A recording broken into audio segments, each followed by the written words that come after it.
हिंदीतील ज्येष्ठ साहित्यिक आणि कवी राहुल साकृत्यायन यांचं काही साहित्य वाचत होतो आणि काही महत्त्वाचे वाक्य लक्षवेधी पद्धतीने डोक्यात नक्कीच प्रवेश त्यांनी केला.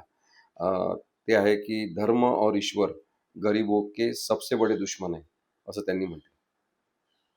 आता हे वाक्य म्हटल्यावर मी आणखी पुढे पुढे वाचत होतो तेव्हा कवी राहुल हे म्हणतात की सभी धर्म दया का दावा करते हैं, लेकिन हिंदुस्तान के धार्मिक झगड़ों को देखिए तो आपको मालूम होगा कि यहाँ मनुष्यता पनाह मांग रही है.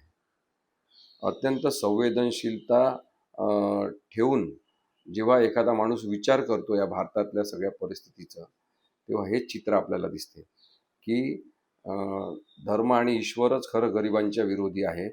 आणि सगळेजण जरी दावा करत असले की आमच्या धर्मामध्ये फार दयाभाव आहे, आम्ही फार सहिष्णू आहोत, तरीसुद्धा हिंदुस्थानमध्ये चालू असलेले सगळे भांडणं, धर्माच्या नावाने सुरू असलेले दंगेधोपे आपण बघितले तर हेच दिसते की मनुष्यताच कदाचित भीक मागत आहे.